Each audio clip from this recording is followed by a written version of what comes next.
Buenas tardes con todos, mi nombre es Junior Gil Ríos, soy investigador de Condesan y asistente técnico de la iniciativa de monitoreo hidrológico en ecosistemas andinos. El día de hoy vamos a tocar un tema que es el de diseño y el monitoreo hidrológico de los distintos tipos de siembra y cosecha de agua que podemos ver en nuestra región. El objetivo de esta sesión básicamente es conocer toda la metodología básica que se pueda tener para realizar un diseño de monitoreo hidrológico y con eso poder conocer los beneficios de la siembra y cosecha del agua. Además de poder conocer algunos instrumentos los cuales utilizamos nosotros dentro de la red para poder realizar este tipo de monitoreo. Entonces, iniciamos esta presentación con el para qué y por qué medimos. Nosotros tenemos que tener en cuenta que cualquier tipo de medición o cualquier tipo de monitoreo siempre tiene que tener una pregunta antes de ser implementada. Entonces, este para qué normalmente se puede decir que es para aprender o para identificar los diversos parámetros básicos. Y esto, el por qué medir es porque nos da una seguridad a largo plazo y con esto podemos tener distintos datos que nos demuestren cuáles son los beneficios que estamos teniendo con estos tipos de interacciones que se dan con la cuenca. Entonces, como les mencionaba, la pregunta clave de todo el proceso de monitoreo es ¿qué queremos conocer? Porque nosotros no podemos implementar un sistema de monitoreo sin saber cuál es la pregunta o cuál es nuestro objetivo de monitoreo. En muchos de los casos, la pregunta general o la pregunta que siempre nos hacemos es cómo afectan o benefician las intervenciones humanas a la hidrología de los ecosistemas andinos, en este caso un poco más específico, ¿no? Pero podrían hacer muchas otras preguntas. Entonces también tenemos que saber cuáles son las intervenciones que vamos a medir. Muchas de estas intervenciones tienen que ver con los cambios de uso de la tierra, que pueden ser la conversión de ecosistemas natural a agricultura, por ejemplo, la ganadería o el sobrepastoreo, las clásicas intervenciones de deforestación, reforestación y todas estas que tienen que ver con propuestas de adaptación al cambio climático. Entonces, una vez que tenemos muy bien identificada nuestra pregunta y nuestro objetivo de monitoreo, que sabemos qué es lo que queremos monitorear, cuál es la intervención que queremos monitorear, tenemos que ver el reto del monitoreo, si es que es posible hacer este tipo de monitoreo, ¿no? Muchas veces en los monitoreos tenemos muchas incertidumbres, como vacíos en procesos de hidrología o en los procesos hidrológicos, la variabilidad climática es muy distinta, y en algunos casos lo que hacen es extrapolar la información que se tiene de una cuenca con la otra, dando muchas veces muchos errores o muchas incertidumbres. Además que el tiempo o el plazo que nosotros tenemos en la diversidad de proyectos es muy corto y cuando necesitamos conocer el beneficio de las diversas intervenciones, mínimo te piden de 5 a 10 años. Entonces por eso es que no se tiene información relevante a este tipo de casos, ¿no? Además que hay un gran vacío de monitoreo hidrológico en los diversos lugares donde queremos implementar estos sitios. Entonces, estos vacíos de información lo que hace es que no podamos conocer las cosas básicas sobre los procesos hidrológicos, ¿no? Principalmente dentro de los ecosistemas andinos, que es donde trabajamos nosotros y donde mayormente se implementan estos tipos de intervenciones. Y todos estos además que tienen un evidente contexto en cambio climático. Muchas prácticas comunes de conservación hídrica no han sido realmente evaluadas, por ejemplo el caso de la forestación o de las zanjas de infiltración, donde muchas veces se venden como intervenciones que aumentan la regulación hídrica en una cuenca, pero si es que no se sigue un proceso adecuado, una metodología adecuada, no sabemos si realmente este beneficio se está siendo dado hacia la comunidad o hacia el lugar donde se interviene, ¿no? Y esto provoca malos entendidos o equivocaciones, ¿no? Como mencionaba el paradigma de la forestación. Y además el monitoreo nos permite tener una eficiencia de la inversión en conservación del agua, que en realidad es muy baja actualmente, ¿no? Y bueno, lo que siempre estos monitoreos nos dan es información para poder hacer modelos o predicciones a largo tiempo, ¿no? Pero ya con datos fijos o con datos del lugar que puedan corroborar esta información. Entonces el reto que nos planteamos con el monitoreo es muy grande, ¿no? Actualmente se tiene un monitoreo hidrometeorológico tradicional con redes a escalas nacionales o muy grandes, con ubicaciones en función a una infraestructura, por ejemplo en el caso de hidroeléctricas, los aeropuertos, minería, pero no en función a lo que realmente queremos monitorear, que puede ser muchas veces saber cómo es el manejo de cuencas o la gestión de recursos hídricos. Entonces esto hace que exista un gran vacío en las zonas altas, ¿no? Principalmente en las zonas altas de las cuencas, en las cabeceras de cuenca, donde ahí se generan los servicios ecosistémicos hídricos principalmente.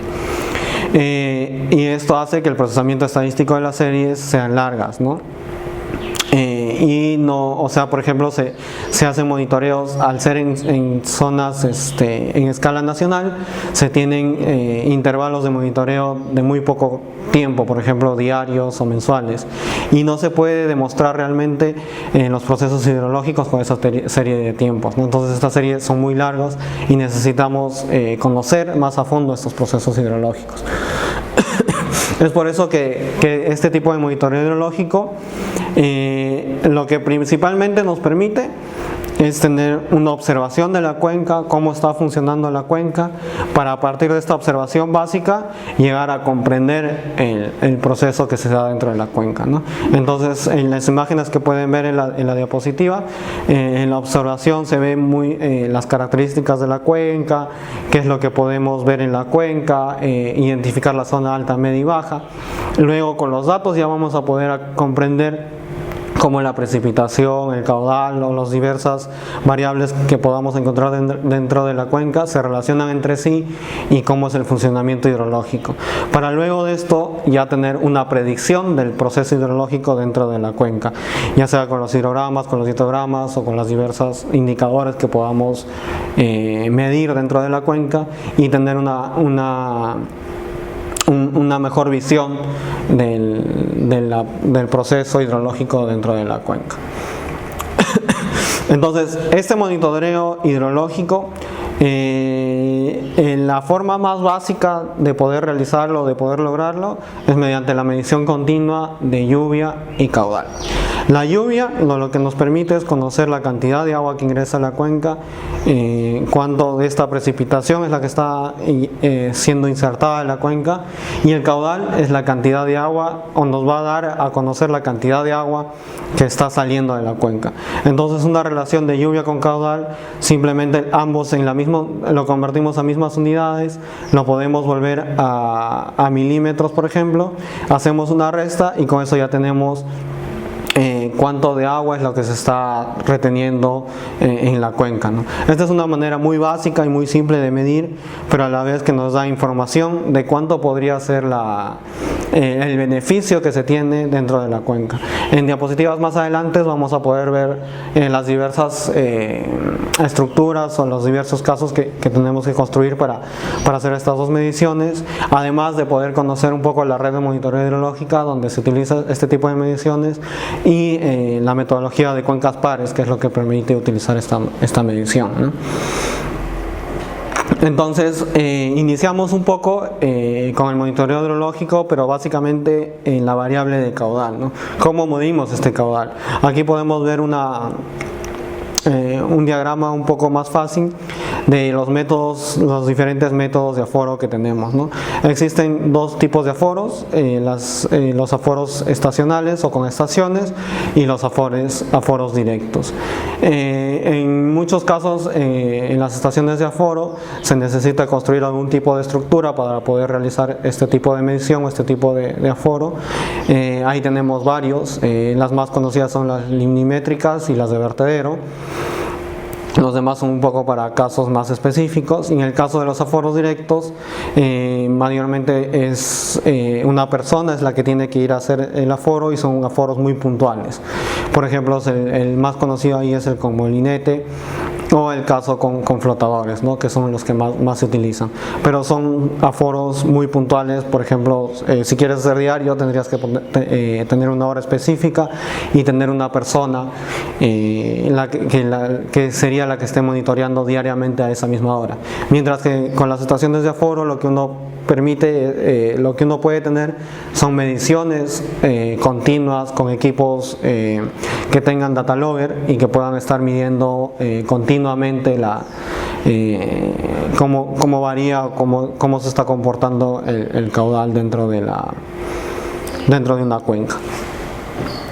Entonces comenzamos con las estaciones de aforo limnimétricas, que básicamente consiste en incorporar una regla al costado del cauce del río, y con esto ir haciendo mediciones continuas para poder ver cuánto es la altura del río, y al conocer el cauce, cómo se comporta el cauce, podemos convertirla esto en caudal.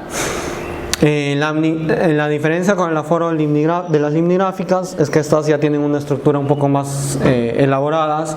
A la vez estas tienen equipos dentro de esta estructura que nos puedan ayudar a hacer una medición continua y nos puedan ir diciendo cuánto es la altura. Al conocer la estructura de esta estación de aforo, lo que nos permite es convertir este dato de altura en un dato de caudal. Luego de esto ya se tienen otras diversas mediciones. Por ejemplo, está la medición o en la estación de aforo con resalto y ultrasonido.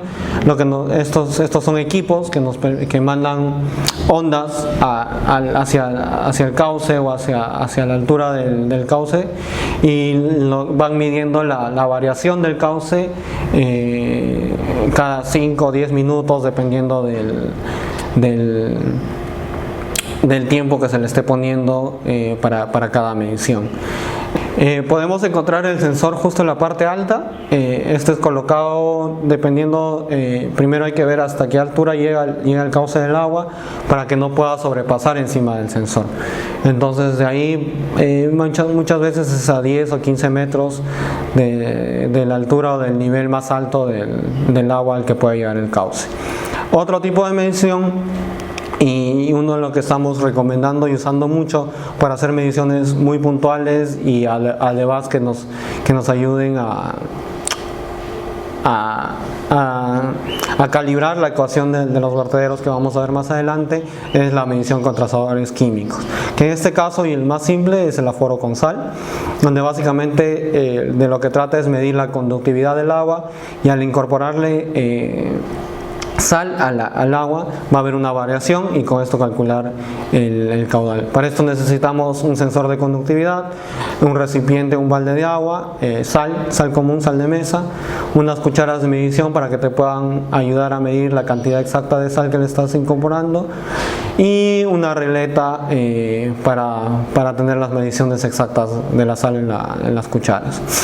Entonces lo que se hace es medir la cantidad de sal en una tabla. Se pone cuánto de sal se le está ingresando, a qué distancia desde el punto de monitoreo, cuánto de caudal va variando esto, y la altura sobre el vértice. En este caso, el del caudal y de la altura es básicamente para que nos ayudan a relacionar, a calibrar siempre y cuando exista un vertedero. De no tener construido un vertedero en el cauce del río, simplemente lo que tenemos que saber es la cantidad de sal, la distancia y cuánto ha sido la variación en la conductividad eléctrica. Entonces lo que hacemos es elegimos más o menos de unos 20 metros de distancia desde el punto donde se va a poner el conductímetro. Se calcula más o menos la cantidad de sal que se le debe vertir al río, y luego de esto es inyectar esta solución aguas arriba, como les digo, unos 20 a 30 metros más arriba.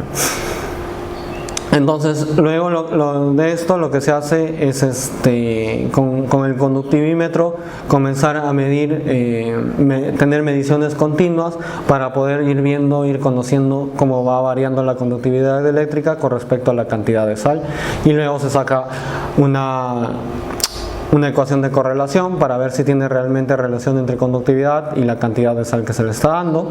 Entonces, al hacer el aforo con sal, nosotros lo que vamos a tener es un gráfico como el que está en la pantalla, donde nos dice cómo ha ido variando la cantidad de la conductividad con respecto a la cantidad de sal que se le ha ido incorporando. Entonces se va a tener una variación alta de la conductividad, y toda el área que tenemos debajo de la curva es lo que nosotros lo vamos a convertir en caudal, ¿no? Eso es lo que nos va a representar cómo se va caudando. Entonces, con la ecuación que tenemos arriba, convertimos esta área es similar al gráfico que tenemos a la derecha, donde se tiene el área debajo de la curva. Entonces estas se calculan como con barras para poder hacer la sumatoria de la parte alta.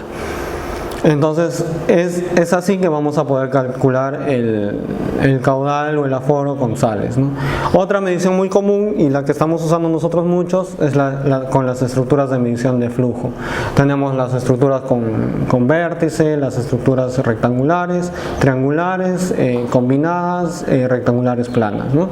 Entonces estas estructuras normalmente se utilizan en cauces abiertos, y son conocidos como vertederos o aforadores, ¿no? Sirven muchas veces para medir los caudales en ríos pequeños o en quebradas.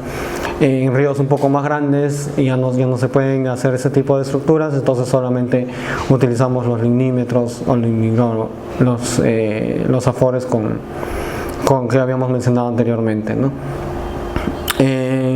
Pueden ser mucho menos sensibles a condiciones aguas abajo, por ejemplo la rigurosidad del cauce, el remanso, entre otras cosas, ¿no?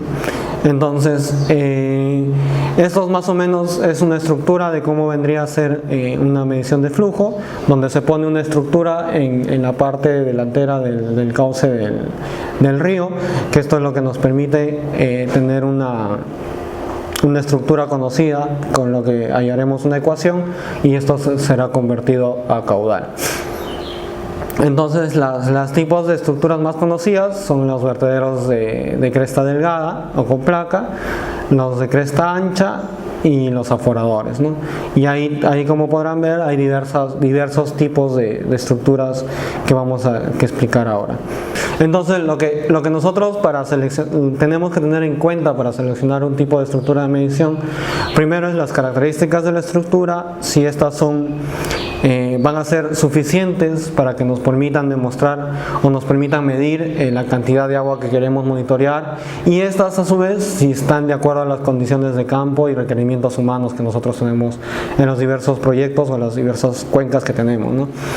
Muchas veces estos proyectos se implementan en cuencas muy pequeñas, donde las condiciones de campo no nos permiten incorporar este tipo de mediciones, ¿no?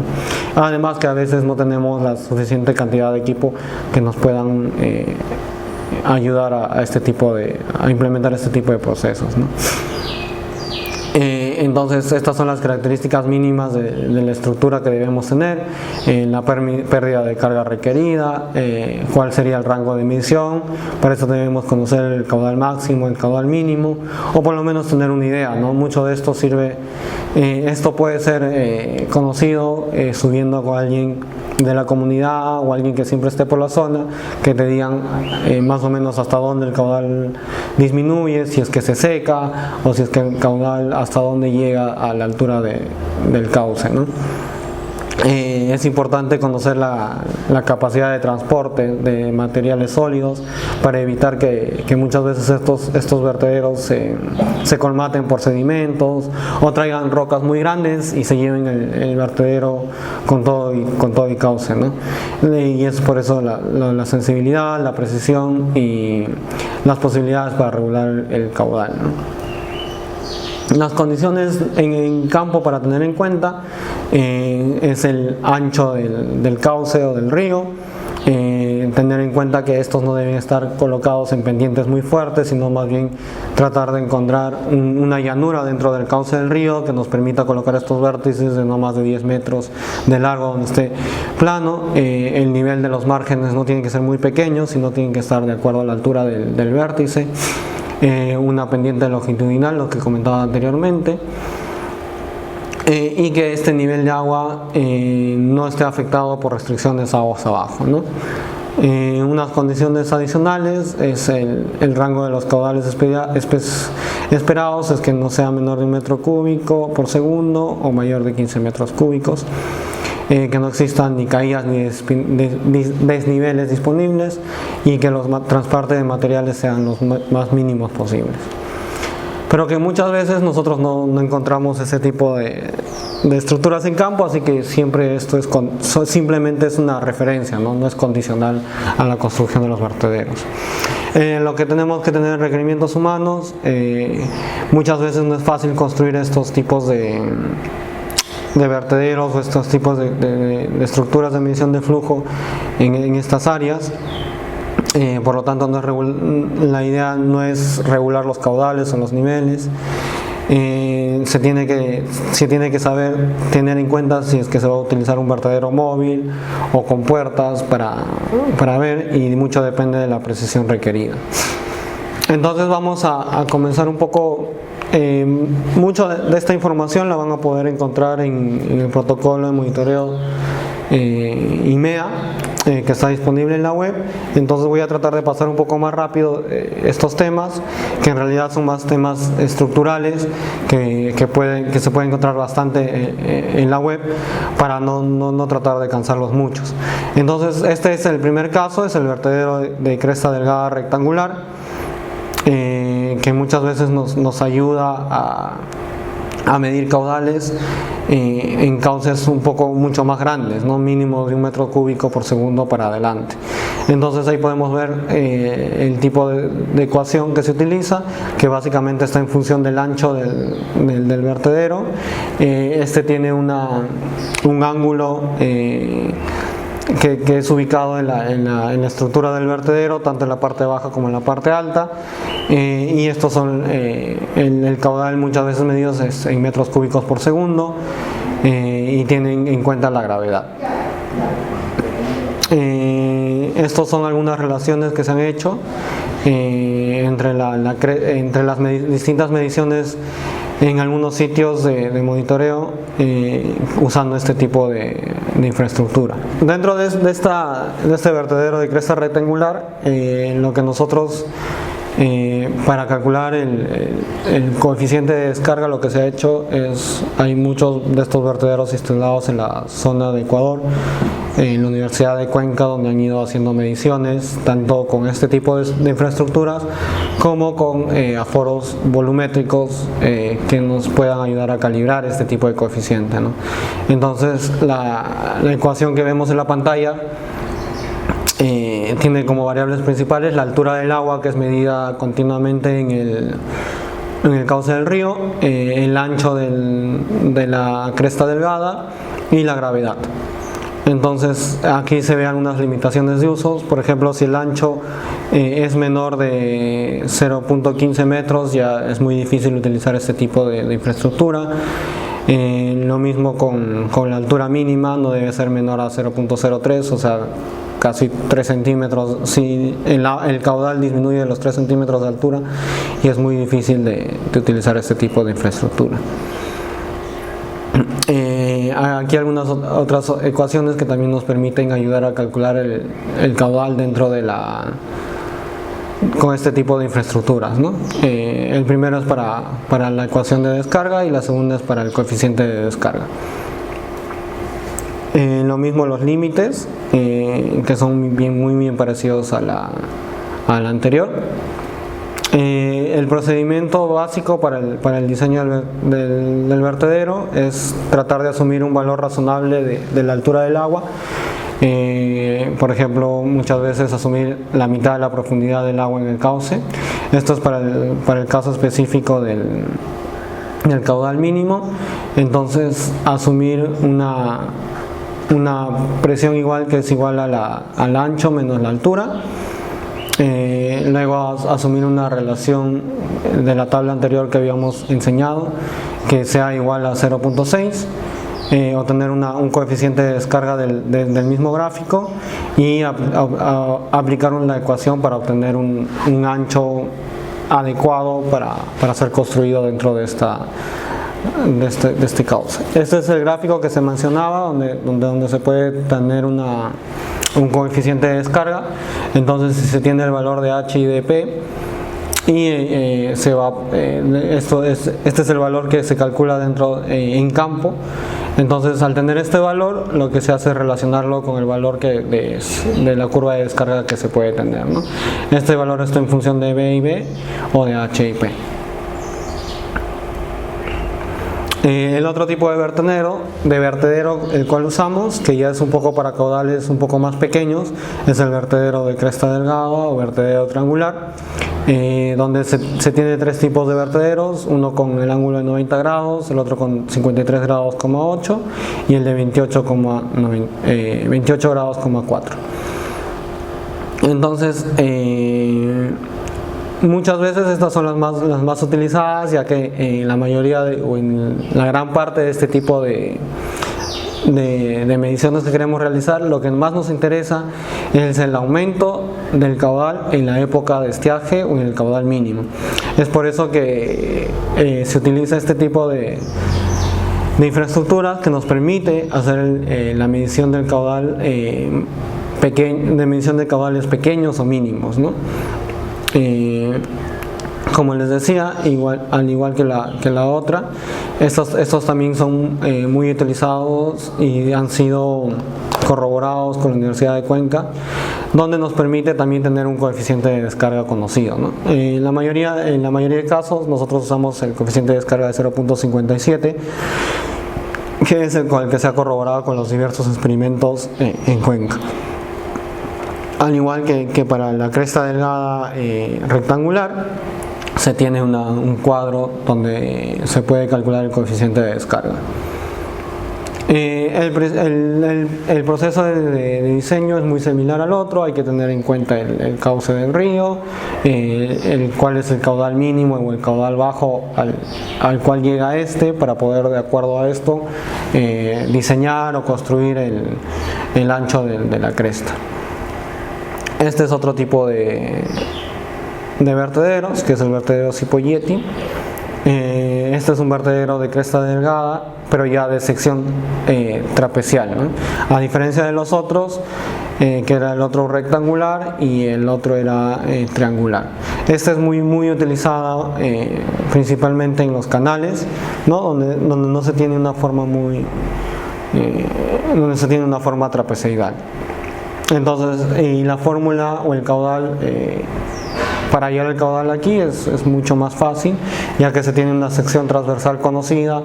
Entonces no hay mucho trabajo que hacer y simplemente lo que se hace es multiplicar un coeficiente por la altura que se está midiendo, ¿no? Que es la que se ve en el gráfico. Ahora, el vertedero compuesto y es la medición o el match entre el vertedero de cresta delgada rectangular con el vertedero de cresta delgada triangular. Y este es el tipo de vertederos que nosotros tenemos instalados en toda la red de monitoreo que está siendo coordinada por Condesam. Entonces, este vertedero lo que nos permite medir es tanto los caudales mínimos o los caudales pequeños como los caudales máximos. Entonces, para nosotros no tener que construir un vertedero específico, un vertedero que simplemente nos dé los datos o mínimos o máximos, lo que se recomienda es esto para no perder la información y tener los datos completos de todo un ciclo, un año hidrológico de monitoreo y poder conocer así el comportamiento hidrológico de la cuenca. Entonces ahí en las fotos se pueden ver más o menos cómo consiste o cómo están construidos. El vertedero compuesto, como les mencionaba, tiene un vertedero triangular o un vertedero en B, en la mayoría de casos de 90 grados. Si es que tenemos un cauce mucho más ancho, se puede cambiar un vertedero de 120 grados, pero el más utilizado es el 90 grados. Luego de esto, encima de esto ya tenemos el vertedero rectangular, que nos permite conocer los caudales máximos, ¿no? Entonces lo que hacemos para esto, para calcular el caudal, es combinar simplemente ambas ecuaciones. Cuando el caudal esté menos de 30 centímetros, que es mayormente la altura que tiene el vertedero en B, se utiliza la fórmula para este tipo de vertederos, y cuando el caudal ya sobrepasa esos 30 centímetros, lo que se hace es utilizar la fórmula para el vertedero rectangular. El diseño de estos vertederos compuestos, como les mencionaba, tiene que tener una estructura con una altura determinada. Esto va a depender de la altura del cauce o de la ribera del río, para que no sobrepase el agua a esta infraestructura. En la mayoría de casos se utiliza el ángulo en 90 grados. Este tiene que estar muy bien centrado dentro del cauce para tener medidas equitativas a ambos lados, ¿no? Además, este tipo de vertederos tiene que estar muy bien anclado a la base del suelo. Entonces, al momento de la construcción, lo que se tiene que hacer es llegar hasta la napa freática del suelo, hasta donde el suelo esté sólido, duro. Para eso hay que desviar el agua hacia un lado, hacer una excavación hasta donde podamos encontrar suelo duro o resistente que nos permita anclar el vertedero y la construcción, para así evitar fugas tanto debajo del vertedero como hacia los costados del vertedero.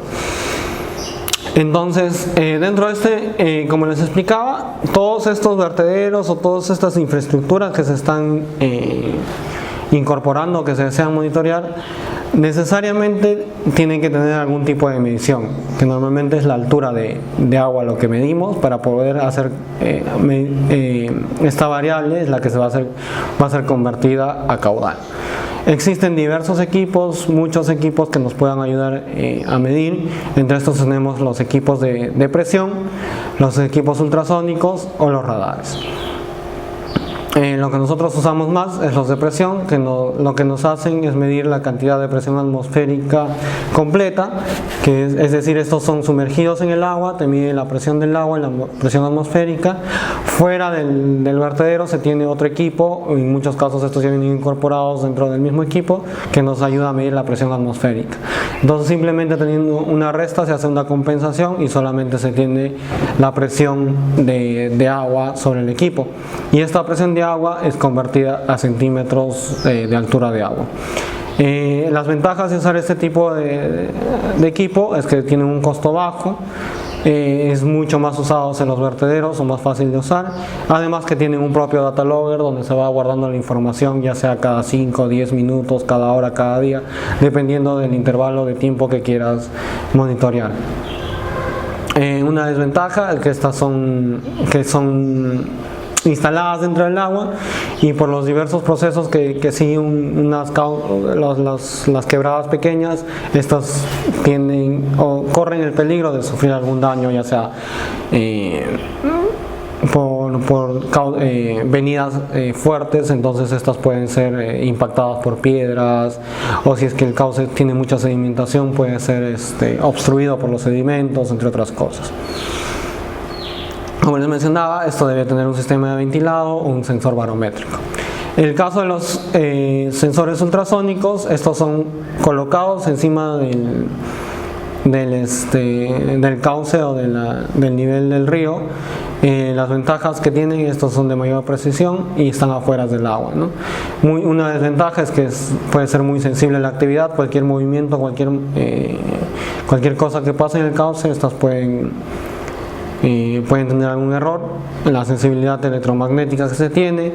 Además que se requiere mucho más equipo, ¿no? De energía, un data logger, sensor de temperatura, sensor de humedad, y mucha más seguridad al exterior, ya que están estos vistos simplemente. Y los radares, que son mucho más costosos, pero te dan una mayor precisión, no se requiere ningún otro tipo de sensor. La principal desventaja es que el costo es muy alto a diferencia de los otros. Y así también se pueden tener muchos más equipos, ¿no? La segunda variable que tenemos que tener en cuenta para un monitoreo hidrológico es la de medición de lluvia, la que nos va a permitir calcular o medir cuánto es el ingreso de agua que se está dando dentro de la cuenca. Entonces, la medición de esto se da mediante la precipitación. La forma en que llega la precipitación a la superficie terrestre es básicamente mientras lluvia o la precipitación propiamente dicha, y también tenemos otra forma de que llega esta cantidad de agua, que es la precipitación oculta, que puede ser la condensación o como comúnmente se le llama rocío, o la sublimación, ¿no? Que es la escarcha que se da en muchas partes y es muy común en las partes altas de este tipo de ecosistemas. Las unidades en que se mide la precipitación en la mayoría de casos es la de milímetros por metro cuadrado. Los aparatos de medida y de registro que nos permiten realizar este tipo de monitoreo son los pluviómetros, los nivómetros y los totalizadores. Para registrar distribuciones de lluvia en el tiempo se utilizan los pluviógrafos, y para medir la precipitación a distancia ya se utilizan los radares meteorológicos. Lo que nosotros vamos a utilizar o los más comunes que se utilizan dentro de este tipo de medición son los pluviómetros. Son aparatos que nos permiten captar la cantidad de lluvia o de agua que viene cayendo con la precipitación, y estos básicamente pueden ser hechos manualmente, o se pueden comprar ya los pluviógrafos, que son un poco más especializados, ¿no? El pluviómetro ordinario lo que debe tener es una boca donde pueda caer la precipitación, que es un bisel de bronce, un embudo que nos permita concentrar la precipitación hacia un punto específico, y un colector o cámara de aire donde se va acumulando la precipitación, y todo esto dentro de un cilindro para poder ir midiendo la cantidad de lluvia. En el caso del pluviómetro ordinario, estos son los más utilizados, pero eso sí, no son mediciones continuas, sino es una medición muy puntual. Tenemos diversos tipos ya un poco más específicos, que son los pluviómetros tipo norteamericano o los pluviómetros tipo Hermann, que además de estos ya tienen unas bocas mucho más grandes, tienen unas reglas de medición. Estos están incorporados a cierta altura del suelo, ¿no? Lo que más se utiliza para las mediciones un poco más continuas o automatizadas son los pluviógrafos, que nos dan datos exactos, ¿no? Hay 5 tipos o clases de pluviógrafos, que son los de flotador sin sifón, con sifón, los de balanza, los de oscilación y la combinación entre balanza y oscilación. Aquí podemos ver un gráfico del pluviógrafo de flotador con sifón automático, donde se tiene una boca o un arillo receptor. Se tiene un tornillo para el reloj, un tambor donde es el que va graficando la variación de la precipitación. Entonces esta va cayendo hacia el flotador, este es el que va dando la variación de agua, y eso es lo que permite hacer el gráfico dentro del tambor de gráfica. Y al final se tiene un recipiente en el cual va acumulándose la cantidad de agua, para luego, si es que se desea, poder verificar la cantidad total de agua que se ha tenido, ya sea durante un día, una semana, una hora, dependiendo de a qué hora vas monitoreando este tipo de equipos. Tenemos el pluviógrafo de balanza, que prácticamente tiene una boca tomba. Dentro de esto hay como una balanza que nos permite y está calibrado a cierta cantidad de agua. En la mayoría de casos es a 0.2 milímetros, entonces lo que hace es acumular esta cantidad de agua dentro de la balanza, y cada vez que se tiene 0.2 milímetros de agua, esta va oscilando o cayendo, y es el data logger que va registrando este cambio o esta variación. Y ya en la combinación de pluviógrafo de balanza y de oscilación es como podemos ver en el gráfico, ¿no? Que este es el conocido como Nilsson. Estos pluviómetros no son muy utilizados, entonces por eso es que no entro a tanto detalle. En muchos casos ya ni siquiera creo que los puedes encontrar fácilmente. Entonces, lo que hasta este momento, en lo que hemos venido explicando y hablando, es de dos variables muy importantes dentro del monitoreo hidrológico. Si bien es cierto, podemos incorporar muchas más variables como la humedad del suelo, la cantidad de infiltración, que son muy importantes, por ejemplo, si es que se quieren ya medir un poco el beneficio de estas infraestructuras o de estas intervenciones que se hacen en la cuenca, áreas mucho más abajo y con mayor especificidad. Pero estas dos variables lo que nos va a permitir es tener un conocimiento básico del funcionamiento hidrológico y un conocimiento básico de los beneficios que nos pueden dar estas diversas intervenciones. Pero ¿cómo hacemos para que estas dos variables, en base a qué metodología utilizamos estas dos variables para poder conocer este beneficio y además acortar mucho de los problemas que tenemos, que habíamos presentado al inicio de los slides?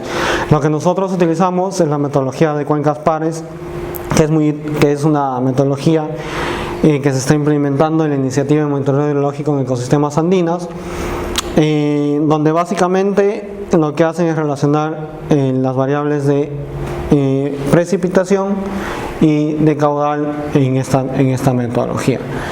Entonces, ¿cómo se usa esta herramienta? ¿Cómo usamos este método? Lo que nosotros tenemos es dos cuencas, o debemos identificar las dos cuencas: una cuenca conservada o una cuenca con las diversas, una cuenca implementada con la acción que es la que queremos conocer o tener el beneficio, versus otra cuenca cerca o aledaña a esta, donde no se esté haciendo ningún tipo de intervención y esté bajo un mismo tipo de manejo en el cual actualmente se está haciendo en la cuenca. Entonces, ¿qué nos permite esto? Nos permite tener dos cuencas como dos parcelas demostrativas, donde están ambas afectadas por la misma cantidad de precipitación. Una puede variar por la variabilidad estacional de la precipitación, puede ser variable una con la otra, pero no es mucha diferencia. Entonces ya podemos decir que ambas están en la misma cantidad de lluvia. La idea es de buscar ambas cuencas aledañas o juntas para poder tener la misma geomorfología, el tipo de suelo parecido, la geología parecida. Entonces así vamos descartando estos tipos de variables y solamente quedarnos con la variable principal, que es la intervención que se está haciendo dentro de esta cuenca. Entonces es para esto que tenemos un pequeño protocolo. A mayor detalle del protocolo lo pueden encontrar en la página de la iniciativa de monitoreo o en la página de Condesan. Pero básicamente lo que hacemos es relacionar la lluvia con caudal, esto en microcuencas muy pequeñas, entre 0.5 a 10 kilómetros cuadrados. Se incorporan los pluviógrafos automáticos tipo balancín. Estas se piden mínimo 3, pero va a depender mucho del tamaño de la cuenca. Estos distribuidos de tal manera que nos puedan ayudar a conocer cómo está distribuida la precipitación a toda la altura de la cuenca.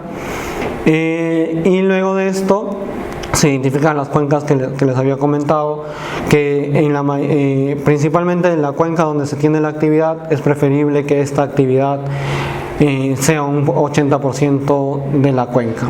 Es decir, por ejemplo, si estamos hablando de conservación de pastos, una cuenca debe estar conservada por lo menos el 80% de su extensión, versus la otra cuenca que esté bajo un régimen de sobrepastoreo, por ejemplo. Entonces así vamos a poder conocer el beneficio o cuánto de esta intervención realmente se está convirtiendo en caudal. Y para eso lo que tenemos que hacer es las mediciones continuas y poner los vertederos en las partes bajas para poder conocer la cantidad de caudal que se está monitoreando. Bueno, entonces ahorita más o menos hemos tocado el tema un poco más grande, más conceptual de cómo se debería hacer una propuesta metodológica, cuáles son las diversas variables que medimos y qué es lo que estamos monitoreando. Entonces yo creo que para poder entender un poco mejor este caso de monitoreo, vamos a pasar a un caso específico, que es el caso en Huamantanga, donde estamos monitoreando bajo esta metodología de cuencas pares, además de una intervención ancestral que es el de mamanteo en la comunidad. Entonces, como les comentaba, vamos a hacer el caso práctico del monitoreo en Huamantanga. El objetivo de esta sesión es poder entender todo el proceso teórico de cómo monitorear con un ejemplo práctico. Entonces, la comunidad Huamantanga se encuentra dentro de la cuenca del río Chillón. Es el puntito rojo que podemos ver en la diapositiva. Esta comunidad aporta agua al cauce del río Chillón, que a su vez esta cuenca grande aporta buena cantidad de agua para el servicio de agua potable de la parte norte de la ciudad de Lima, principalmente Caraballo, entre otros lugares de Lima. Además de que en la parte media de la cuenca se puede ver muchos usos agrícolas dentro de la cuenca del río Chillón. Entonces, como se puede ver en la diapositiva, solo el puntito rojo es la comunidad de Huamantanga.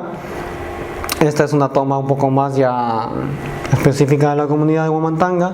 La parte blanca es el pueblo debajo, o el pueblo de Huamantanga, donde más o menos encontramos 600 personas, estas divididas la mayoría de estas pertenecientes a la comunidad de Huamantanga.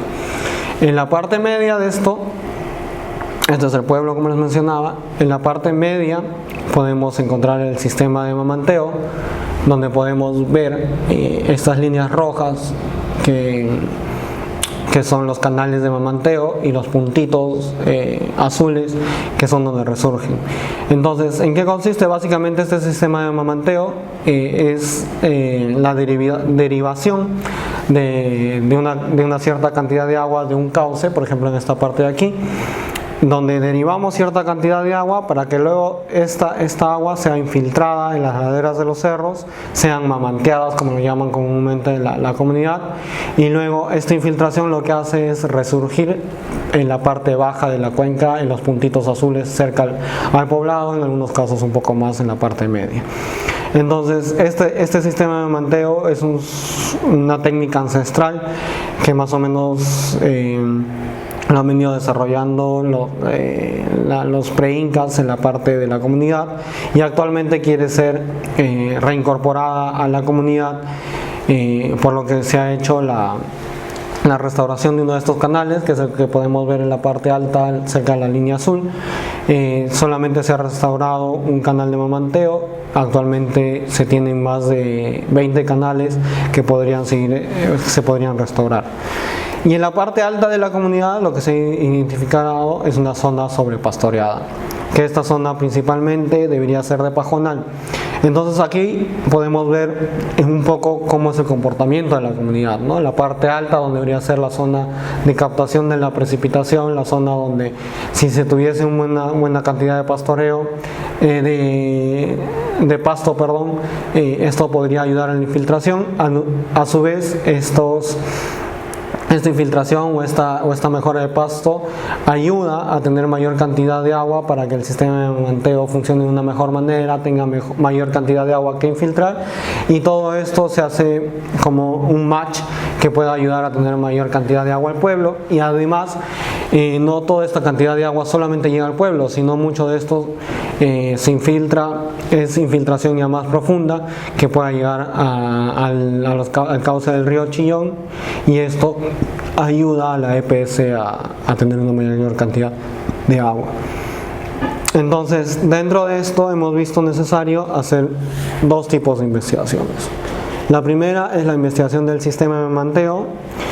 Lo que se ha hecho es poder conocer o tratar de demostrar realmente la relación de la infiltración o del agua que se deriva en la parte alta con los manantes en las partes bajas.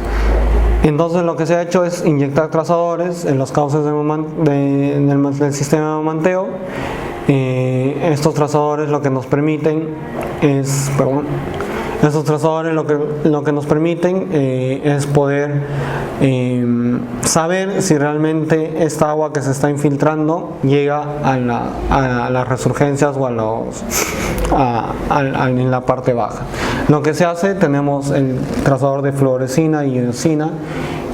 Como vieron, estos tienen diferentes colores. El primero es un poco medio rojo y el segundo es un poco más verde. Se pusieron estos dos para poder diferenciar el compuesto en la parte baja y se inyectaron dos en diferentes canales de infiltración. El primero en la parte de Pachipúquio y el segundo en la parte de Mixquipuquio. Entonces lo que se hizo es con carbones activados que podemos ver en la parte baja, ponerlos en las resurgencias de las partes bajas, aproximadamente en 10 resurgencias, y estos irlos sacando cada 10 o 15 días y luego estos enviarlos al laboratorio, con los cuales lo que hacen es absorber estos trazadores, y con esto podemos demostrar realmente si existe relación entre la infiltración de la parte alta y la parte baja. Lo mismo se podría hacer a un poco más grande escala, si es que se tienen otras intervenciones, por ejemplo lo de las cochas o las lagunas de infiltración. Se puede usar estos trazadores, o ya tenemos por ejemplo lo de isótopos, que básicamente es medir la cantidad de isótopos en la lluvia, los isótopos que se tienen en la laguna, y luego hacer esta misma medición en las resurgencias de las partes bajas y relacionar o verificar si son la misma agua que la que sale. Para este tipo de estudios también es necesario hacer estudios de infiltración, conocer un poco más la parte hidrogeológica de la cuenca, para poder no comenzar a hacer el monitoreo a ciegas, sino más bien, si sabemos cómo funciona hidrogeológicamente la cuenca, más o menos nos va a dar una idea de dónde podría resurgir esta agua. En clases anteriores habían conversado ya con el ingeniero Fluker, de cuál es la importancia de conocer el tipo de suelo, el tipo de roca, las propiedades de este tipo de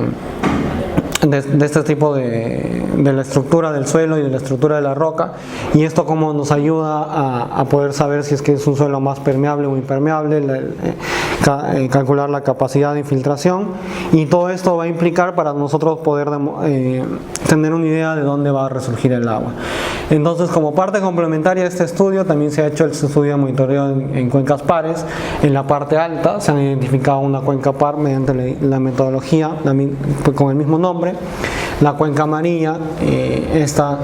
La idea es poder medir el impacto o el beneficio hidrológico de una cuenca mejorada de la conservación de pastos, ¿no? Entonces lo que se quiere hacer en esta cuenca es hacer un cerco de toda la cuenca y poder ver el beneficio hidrológico de la conservación de pastos mediante el cercado de cuencas. Lamentablemente, como se encuentra en la parte muy alta, no se ha podido realizar el cercado. Sin embargo, lo que se ha hecho es firmar un convenio con la comunidad donde se han pintado hitos del borde de toda la cuenca para poder delimitar así hasta dónde llega el ganado que tiene la comunidad, y prohibir que se pueda usar el pasto en la parte alta. Entonces, más o menos ya tenemos 1 año y medio de datos. El primer año nos ha servido de línea base para poder demostrar que tanto la cuenca de color amarillo como de color verde tienen un funcionamiento hidrológico bastante parecido. Actualmente ya se está ya la cuenca amarilla está siendo conservada, ya se está teniendo en cuenta los hitos que se han pintado, la comunidad ya está excluyendo el ganado de esa parte, mientras que en la cuenca de color verde todavía la comunidad sigue subiendo el ganado.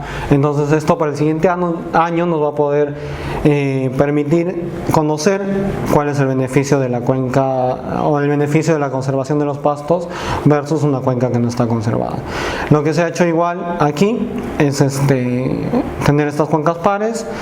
Si se puede ver en la parte baja, esta cuenca es muy pequeña en comparación a toda el río Chillón, entonces lo ideal sería tener cuencas parecidas a esta en toda la parte alta de la cuenca del Chillón para poder conocer un poco cómo se distribuye. Como son cuencas pequeñas, simplemente se han colocado 2 pluviómetros en cada cuenca y un vertedero en la parte baja. Entonces podemos ver, estos son los equipos que se han ido instalando. En la parte baja de la presentación se tiene 2 vertederos compuestos o vertederos mixtos, donde se mide tanto la precipitación del agua en la parte el caudal mínimo y el caudal máximo. A su vez, estos vertederos están instalados con un sensor INW 2PTX, que son sensores de presión. Este sensor está configurado para que nos pueda medir el agua cada 5 minutos, por lo que de esta manera podemos conocer cómo se comporta el cauce o el caudal del agua a diversos comportamientos de la precipitación, ¿no? Por ejemplo, si hay una precipitación fuerte, una lluvia fuerte, con intensidad fuerte, al poder medir cada 5 minutos podemos ver cuál es la reacción del cauce, si esta reacción es de inmediata, si es que hay un retardo una versus la otra. Lo mismo en la parte alta, tenemos los pluviómetros instalados, tenemos 4, 2 en cada cuenca. Estos pluviómetros son marca onset, son de tipo balancín, que están calibrados para que cada 0.2 milímetros de agua el balancín comience a oscilar. Entonces, lo que hace estos pluviómetros es darnos, cada vez que llueve o cada vez que exista precipitación, el balancín hace un tip, que es como nosotros normalmente le llamamos.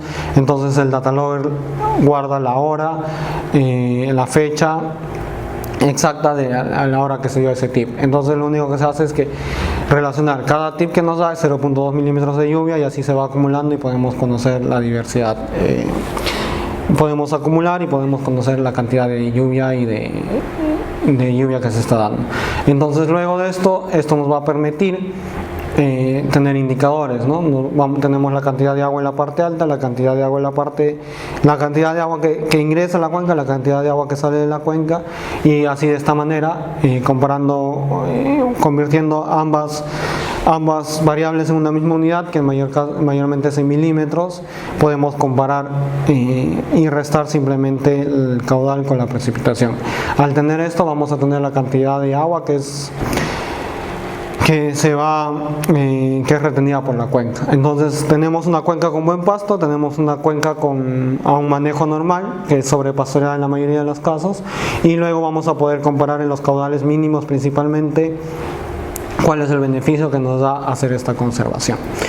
Entonces, básicamente la idea de la presentación ha sido esa, lograr que puedan entender un poco cómo es el funcionamiento de la cuenca, cuáles son las necesidades de monitoreo que se tienen en las diversas cuencas, y cuáles son las variables mínimas que debemos medir o monitorear para poder conocer el beneficio de cada cuenca. En este caso hemos presentado un caso muy específico, que es el de Huamantanga, donde se cruzan tanto el monitoreo hidrogeológico como el monitoreo hidrológico, pero normalmente no hemos encontrado sitios que se están dando este tipo de monitoreo. Así como esta cuenca de Huamantanga, la red de monitoreo IMEA tiene aproximadamente 20 cuencas distribuidas desde Bolivia hasta Venezuela, que están midiendo los diversos beneficios que dan diversos tipos de intervenciones, ¿no? En la mayoría de casos referidas al cambio de uso del suelo en diferentes cuencas, ¿no? Muchas veces la mayoría de casos es de mejoramiento de pastos, el cambio de uso de sobrepastoreo o el cambio en agricultura, ¿no? Que muchas veces son pastos y lo cambio por sistemas de agricultura. Todos estos están implementados en la parte alta de la cuenca, en sistemas en el ecosistema andino o en el ecosistema alto. Aún queremos incorporar este tipo de diseño en por ejemplo, ecosistemas amazónicos, en la selva, para poder tener una mejor idea del funcionamiento a nivel un poco más global, ¿no? Bueno, muchas gracias por prestarnos atención el día de hoy. Eso ha sido toda la presentación. Cualquier cosa, no duden en ponerse en contacto conmigo por correo, que voy a estar atento para darles respuesta. Gracias.